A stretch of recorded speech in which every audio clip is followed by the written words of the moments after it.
Hola, ¿qué tal? Mi nombre es Guillermo, pertenezco a la Cátedra de Semiología Di Stefano de Montes de Oca, de la sede del CBC de Montes de Oca, y este video simplemente es una guía para que ustedes lean el artículo de la subjetividad en el lenguaje recopilado como un capítulo del libro Problemas de Lingüística General de Emil Van Beniste. Lo que voy a hacer entonces es no leer ni tampoco explicar absolutamente todo, sino allanar las dificultades que a un lector que recién se está iniciando en lingüística le pueden surgir al leer un texto como este. Lo primero que va a hacer Emil Van Benist es intentar definir qué cosa es el lenguaje, y va a hacer una primera distinción entre lenguaje y discurso. Emil Van Benist va a decirnos que el discurso es el lenguaje puesto en acción. Voy a utilizar algún tipo de marcas para facilitarles a ustedes la lectura.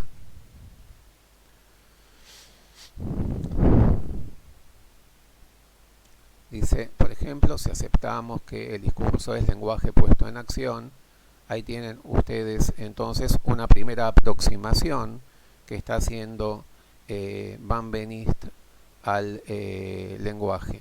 Todavía no sabemos demasiado, pero sí sabemos que el acto de hablar, lo que una persona pronuncia es el discurso, pero el lenguaje es algo diferente. El lenguaje es lo que posibilita que exista este discurso. Con posterioridad, a continuación, Emil Van Benist nos va a hablar de una petición de principio. El texto es complejo, contiene vocabulario filosófico, eso dificulta la lectura y ustedes deben, cuando se cruzan con términos que no conocen, buscarlos en el diccionario y no saltearlos, que es la reacción normal de un alumno de secundario. Bien, voy a resaltar entonces, acá lo está diciendo, nos habla de petición de principio. Voy a leer toda la oración primero. Si aceptamos que el discurso es lenguaje puesto en acción y necesariamente entre partes, hacemos que asome bajo la confusión una petición de principio, puesto que la naturaleza de este instrumento es explicada por su situación de instrumento. El término petición de principio es un término extraído de la lógica. En lógica, una petición de principio es una falacia, es un error en una demostración consistente en asumir como premisa aquello que se desea demostrar. Si yo deseo demostrar que el lenguaje es un instrumento, entonces no lo puedo utilizar como una premisa, porque si lo estoy utilizando como una premisa, voy a llegar a esa conclusión forzosamente. Entonces, el centro del origen de este artículo es mostrar que el lenguaje no es un instrumento. Emil Van Benist va a dar una serie de ejemplos de qué cosa entiende él por instrumento y va a señalar las siguientes.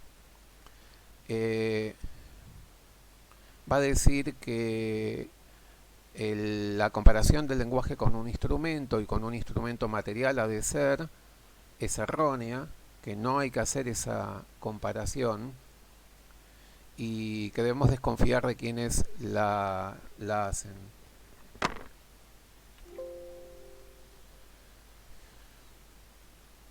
Hablar de instrumento, nos va a decir Van Benist, es oponer hombre y naturaleza. Va a dar una serie de ejemplos de qué cosas son instrumentos. El pico, la flecha, la rueda no están en la naturaleza, son fabricaciones. Y como parte de la definición, el lenguaje está en la naturaleza del hombre que no lo ha fabricado. Emil Van Benist sostiene que el lenguaje es una capacidad del hombre y en consecuencia no es el producto del accionar del hombre. No se encuentra algo así como un hombre en estado de naturaleza sin capacidad lingüística, ya que el lenguaje, al ser una capacidad, es inherente al ser humano. La simple existencia del ser humano implica el lenguaje. Bien, A continuación, Emil van Benist va a continuar con su idea. El lenguaje es una capacidad y va a decir algo que nuevamente es problemático, ya que depende de los conocimientos del lenguaje filosófico que tenga el lector. Y es lo siguiente.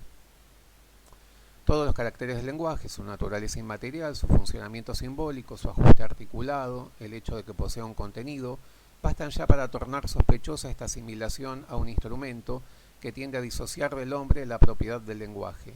Ni duda cabe que en la práctica cotidiana el vaivén de la palabra sugiere un intercambio y por tanto una cosa que intercambiaríamos. La palabra parece así asumir una función instrumental o vehicular que estamos prontos a hipostatizar, esta es la palabra problemática, en objeto.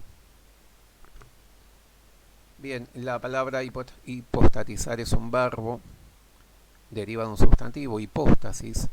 La palabra hipóstasis es una palabra griega que tiene una raigambre filosófica gigantesca, ya que está vinculada con Jesucristo, y es traducida al latín como substancializar, hipostatizar. Hipóstasis es substancia, hipostatizar es substancializar o materializar. Va entonces entendiéndose un poco mejor, valga la paradoja, qué es lo que está pretendiendo hacer Emil van Benist. Para él el lenguaje es una capacidad que puede materializarse. Entonces, la palabra, nosotros tendemos a pensar que la palabra puede ser intercambiada por un objeto, puede ser materializada en un objeto. Pero en realidad, para Emil van Benist, el lenguaje es una capacidad que va a materializarse en el discurso.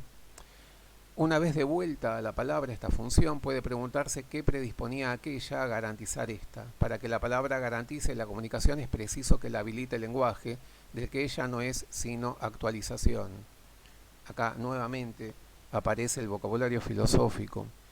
Emil van Benist está pensando dentro de los esquemas aristotélicos de potencia y acto. Para Aristóteles, cualquier cambio puede explicarse por el pasaje de la potencia al acto.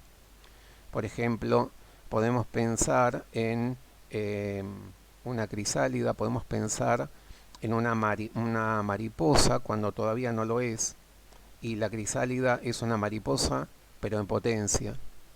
Una vez que crece y se transforma efectivamente en una mariposa, se está actualizando aquella potencia.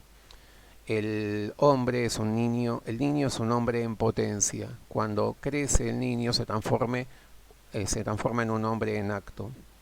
Entonces, atención, lo que nos está diciendo Emil van Benist es que la palabra garantiza la comunicación porque la capacidad del lenguaje es previa a la palabra.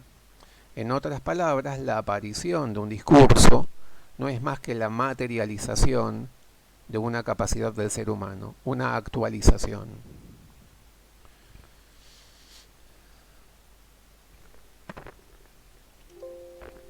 Este video está cortado para su mejor comprensión en fragmentos no mayores a 10 minutos y también porque subir un video largo a internet es complejo. Entonces les pido que continúen con el siguiente fragmento del video.